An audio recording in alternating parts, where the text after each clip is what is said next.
ហើយធ្លាប់លឺគ្រូបកស្រាយខ្លះៗដែរតែអត់យល់ហើយខ្ញុំសុំសួរនេះសួរចេះកាលពីជំនាន់ប៉ុលពតមានមីម្នាក់នៅស្រុកខ្ញុំគាត់បានទៅវាយរូបពុទ្ធនៅក្នុងពហិរណាដល់តែគាត់វាយថ្ងៃគាត់វាយហ្នឹងមិនអីទេតែមិនដឹងជាក្រោយមកប្រហែលថ្ងៃទៀតទេគេឲ្យគាត់កាន់អាម៉ាស៊ីនបោកហ្នឹងរួចទៅគាត់ក៏ទៅចូលអាម៉ាស៊ីនបោកស្រូវជំនាន់ប៉ុលពតហ្នឹងគាត់ស្លាប់ដោយសារម៉ាស៊ីនហ្នឹងហើយដល់ហើយមានពាក្យថាអីបារមីពុទ្ធហ្នឹងអត់បានទេនៅវត្តហ្នឹងកាច់កបំបាក់ដល់បានអញ្ចឹងខ្ញុំមើលជាលឺពាក្យហ្នឹងរហូតតាំងពីតូចមកក៏លឺដែរថាបារមីវត្តនេះប្រកែព្រះអង្គវត្តនោះអត់ចឹងសូមលោកគ្រូឬក៏លោកយាយជួយបញ្យល់ថាបារមីព្រះអង្គហ្នឹងរបៀបម៉េចហើយតើតាធ្លាប់ឮមកគាត់អ្នកវាយព្រះហ្នឹងដល់មកចូលម៉ាស៊ីនបោកឲ្យចាស់យាយថាព្រះកាច់កបញ្ចូលហ្នឹងពុទ្ធតែកាច់កពីណាទេហើយខ្ញុំចិត្តតែឆ្ងល់តាំងពីហ្នឹងមករហូតហើយឥឡូវក៏មុនក៏អត់ដឹងថាបារមីហ្នឹងមិនដែរឥឡូវដឹងខ្លះតែបានមានឱកាសមកសួរលោកយាយឬក៏លោកគ្រូចាអញ្ចឹងពាក្យថាព្រះកាច់កហ្នឹងអត់មែនទេណាអំពើបាបដែលខ្លួនធ្វើណាធ្វើបាបធ្ងន់កម្មវាត្រូវឲ្យតែ7ថ្ងៃទេវាមានកម្លាំងបើ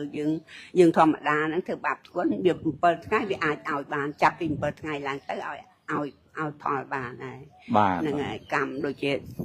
វាយម៉ែវាយឪអីចឹងណាហ្នឹងឲ្យហើយហ្នឹងហើយ7ថ្ងៃ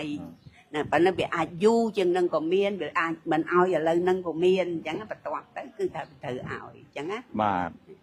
តែឲ្យព្រះមកកាច់កអត់មានទេអញ្ចឹងណាចាំគឺអំពើបាបខ្លួនឯងឯងតាំងចិត្តប្រមាទណាពុទ្ធរូបគេសាងដើម្បីអី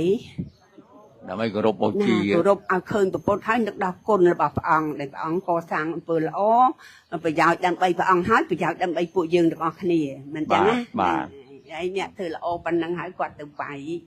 មិនចឹងណានឹងឲ្យកម្លាំងរបស់កម្មខ្លួនឯងមិនមានអ្នកណាធ្វើអីអ្នកណាបានទេចឹងប៉ុណ្ណឹងណាសូមអនុមោទនាអញ្ចឹងប៉ុណ្ណឹងមួយហើយខ្ញុំក៏មិនទាន់សង្ស័យនៅក្នុងនឹងដែរហើយក៏ជួបខ្លះដែរតាក់ទងនឹងមានអ្នកបើជើងអាចបែកខាងរឹងបាទល្ងងម្លឹងបាទមិនព្រមចុះញោមអ្នកណាមានអ្នកនេះនៅមានអារម្មណ៍ណាប្រយោជន៍ខ្លឹមសារត្រូវអន្តរាយអញ្ចឹងមានអ្នកនេះខ្ញុំឃើញកើតឡើងគ្រប់មនុស្សទាំងអស់គ្នាប៉ុន្តែអ្នកដែលកើតញឹកញាប់ជាងគេគឺអ្នកដែលនៅជាមួយនឹងអ្នកធំបាទឬក៏អ្នកធំតែម្ដងអញ្ចឹងលោកគ្រូភាគច្រើនគឺមានម្នាក់ហ្នឹងជាគោលតែម្ដងហើយរហូតមកដល់ពេលនេះសូម្បីតែអ្នកដែល